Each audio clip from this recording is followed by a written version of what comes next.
जय हिंद दोस्तों, आपका पुनः स्वागत है आपके अपने सैनिक वेलफेयर यूट्यूब चैनल में। दोस्तों, जवानों के लिए खुशखबरी, आजीवन लाखों का हिसाब किताब है और रिटायरमेंट के 7 साल के अंदर अंदर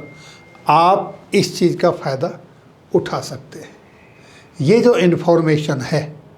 ये उन लोगों के लिए है जो या तो अज्ञानतावश या अपनी झूठी शान के लिए अपना नुकसान करके फौज से रिटायर्ड हो जाते हैं और इसमें 99.9% जवान जेसीओ और ऑनररी रैंक के लेफ्टिनेंट कैप्टन शामिल होते हैं, यानी कि टोटल जेसीओ और जवानों की बात कर रहा हूँ।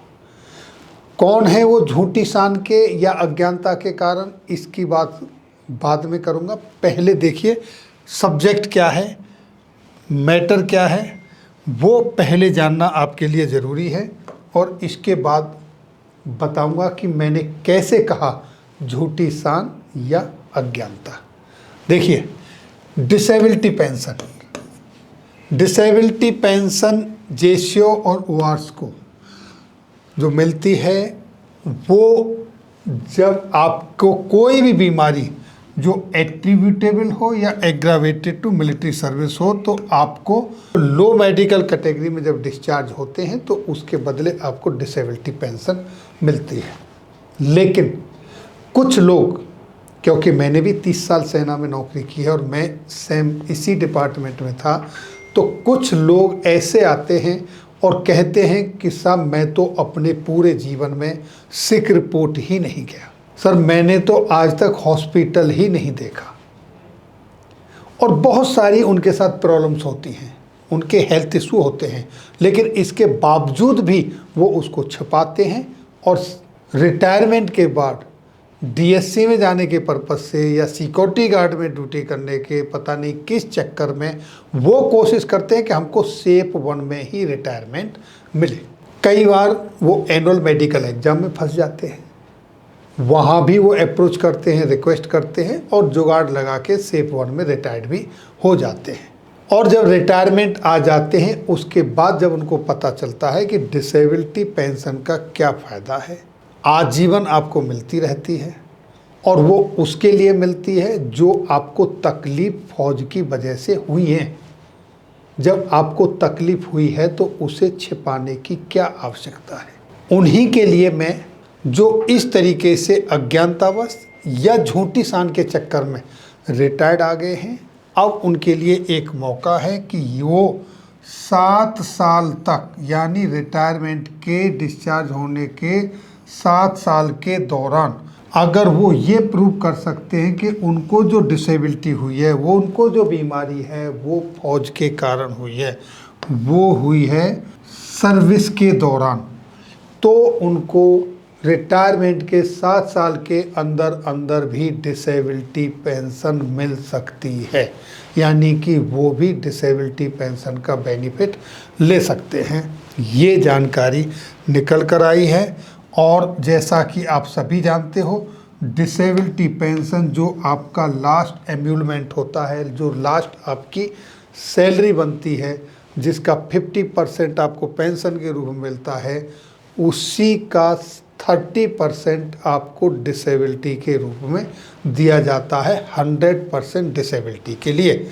लेकिन अगर आपकी 75 या उससे ऊपर है तो 100% मिलेगा, 75 से 50 के बीच में है तो 50% मिलेगा और 50 से नीचे है और 20 से ज़्यादा है तो आपको 50% डिसेबिलिटी पेंशन मिलेगी। तो अगर कोई भी जवान अभी तक जिनकी 7 साल रिटायरमेंट के बाद पूरे नहीं हुए हैं और वो कोई किसी बीमारी से ग्रस्त है और उसको लगता है कि वो बीमारी फौज के कारण हुई है, तो वो अप्रोच कर सकता है दोबारा से डिसेबिलिटी पेंशन के लिए। जैसे कि एग्जाम्पल के तौर पर मान लीजिए, जब आप रिटायर्ड हुए थे और उस समय आपको शुगर की बीमारी थी, लेकिन आपने उसको छुपा लिया, तो आपके पास कोई इन्वेस्टिगेशन की रिपोर्ट होगी, आपके पास मेडिसिन खरीदने की, मेडिसिन लेने का कोई रिकॉर्ड होगा, आपके पास कोई तो ऐसी चीज़ होगी कि आप कब से शुगर की मेडिसिन ले रहे हैं, तो वो इस तरह के जो केसेस हैं, और भी बहुत सारे केसेस हैं, ये तो जस्ट मैंने आपको एक एग्जाम्पल दिया, इस तरीके से आप प्रूव कर सकते हैं और डिसेबिलिटी पेंशन का फ़ायदा ले सकते हैं। ये इन्फॉर्मेशन मैं स्पेशली आपके साथ इसलिए शेयर कर रहा हूँ क्योंकि बहुत सारे जवान जेसीओ ऐसे हैं कि अपनी बीमारी को छिपा के रिटायर्ड आ जाते हैं, पेंशन आ जाते हैं, लेकिन उसके बदले वो डिसेबिलिटी पेंशन नहीं लेते हैं। इसलिए ये है, individual discharge under normal circumstances can also claim disability pension with in 7 years of discharge from service if it can be proved that the disability from which they are suffering was contracted during the service, तो उनको disability pension मिलेगी। ये एक important information है। इस information तक मैं इस वजह से गया क्योंकि मेरी एक मीटिंग के दौरान एक पेंशनर ने मुझसे पूछा था कि मैं रिटायरमेंट के बाद बीमार हूँ, क्या उसके लिए भी मुझे कुछ मिल सकता है? तो उस समय मेरे पास इस तरह की इन्फॉर्मेशन कोई थी नहीं कि मैं उनको ये शेयर करूं कि ऐसा प्रोविज़न है। अब मुझे ये पता चला है तो मैं आप लोगों के साथ ये शेयर कर रहा हूं और उस इंडिविजुअल से अप्रोच करके उसको भी बताऊंगा कि भाई ऐसा प्रोविज़न भी है। तो आप भी अपने सभी साथियों के साथ अपने सभी ग्रुप में ज़रूर शेयर करें, क्योंकि कई लोग ऐसे हैं जो बीमारियों को छुपा के डिस्चार्ज हुए हैं, और ये स्पेशली जेसीओ और जवानों में है। तो हो सकता है उस जेसीओ या जवान का भला हो। ये थी जानकारी आज की इस वीडियो में। इसी तरह की छोटी से छोटी, बड़ी से बड़ी, जो भी आपके वेलफेयर से जुड़ी हुई खबरें होती हैं, मैं वो